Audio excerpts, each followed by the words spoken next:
startups under the spotlights, discussing dreams, visions, entrepreneurships, endeavors.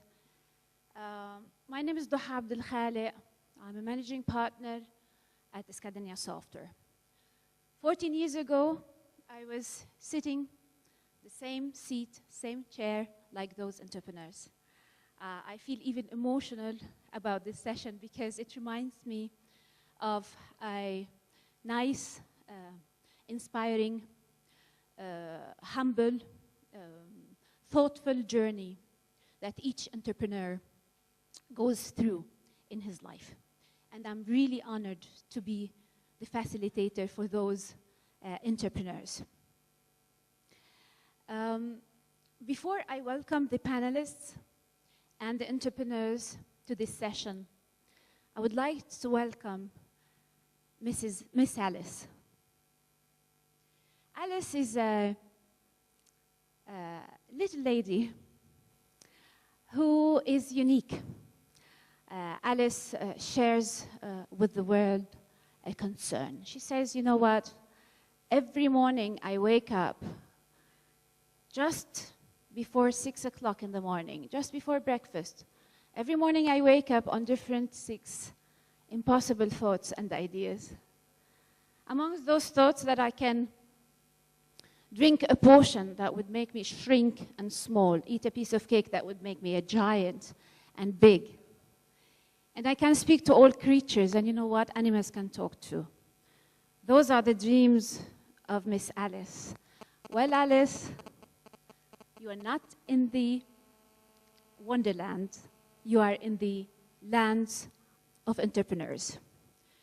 Today, we will hear ideas from those entrepreneurs. And if you think that those ideas are crazy or even do not make sense, please, I would like to leave you with that thought with Alice.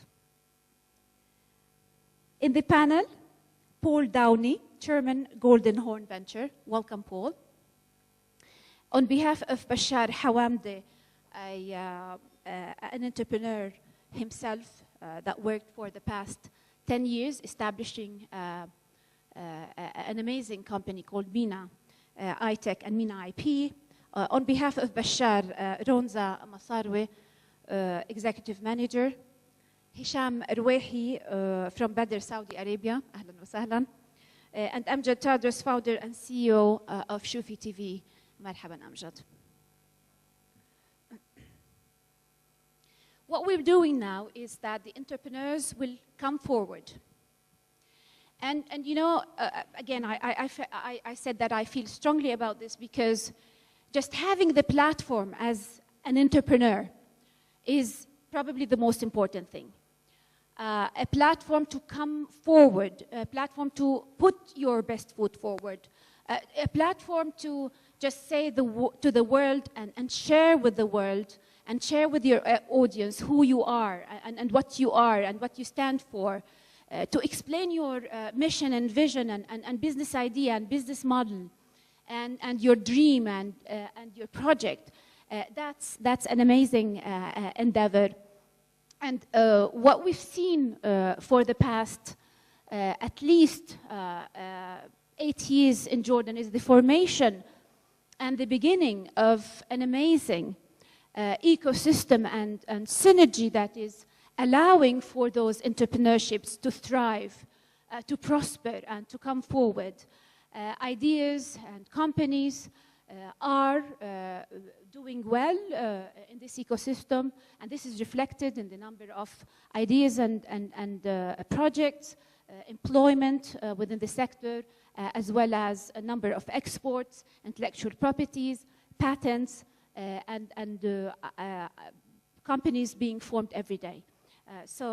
Yes, these entrepreneurs have the space now, and they can make it.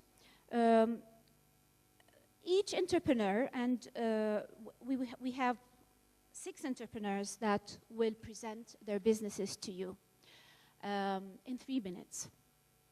And what those entrepreneurs will make you feel, think, or do regarding their projects or businesses is in your hand. because you will be able to vote on those projects, and then we will have, I hope, a very positive discussion about those projects.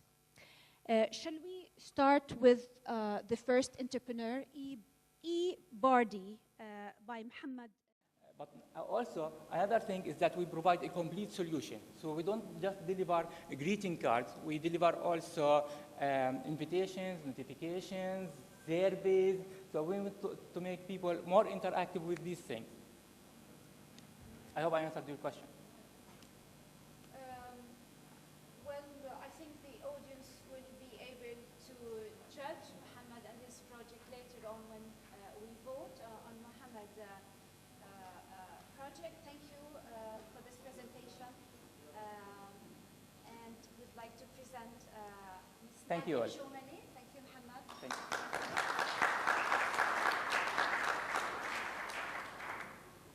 Nadia Shomali, Food Love, Nadia Shomali. Nadia, just a word out of the record. We're always proud and happy and extra pleased to see women entrepreneur in the ICT sector. And it's certainly a pleasure to have you today with the rest of the entrepreneurs. For your information, the ICT sector in Jordan is a friendly, and the number of the employment number for women are increasing by percentages that are progressing compared to other classical sectors, and we think that the employment is about 24% for women. So it's certainly a place for you to thrive and prosper. Nadia, أهلا وسهلا فيكي. Thank you very much. Anyone hungry? If anyone hungry, please don't see our presentation.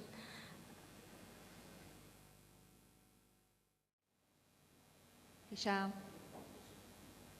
Anyone? You want us to ask questions or answer your question? Actually, I would like to answer that because I would like to see those websites and portals and women endeavors as good as Martha Stewart in terms of monetization one day. And that's my wish for her. Sorry, you want us to answer the question? Or give her the advice. Advice. Well, I mean, I talked to her before. I love her product. I think it's very well done and well executed.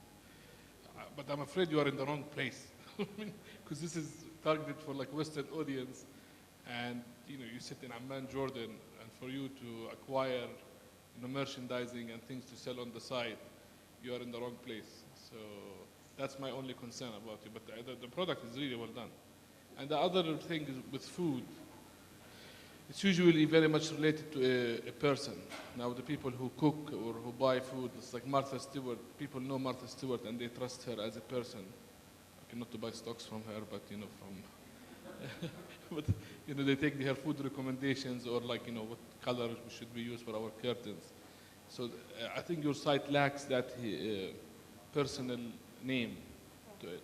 So your best advice would be for Nadia is to present her best foot forward as Nadia and start branding herself and her title and her products in order to capitalize on that and sell more products online. Is that your maybe attach a face to the product. All right. Does that make any sense for a banker or a venture capital or investor?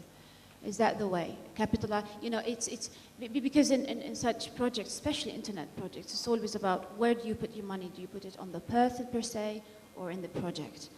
It's in the monetization or in the person. Is it personal or it is business?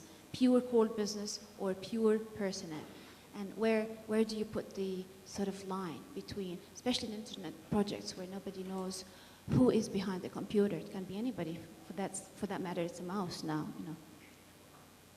Actually, I mean, answering general questions like this is very inefficient in a minute, but I can just say that for this particular product, for example, if someone is trying to, it depends on the money you have, basically. And, in this type of thing, if you're in a small country like Jordan, for example, just a small market, in itself, which also applies to the first person as well.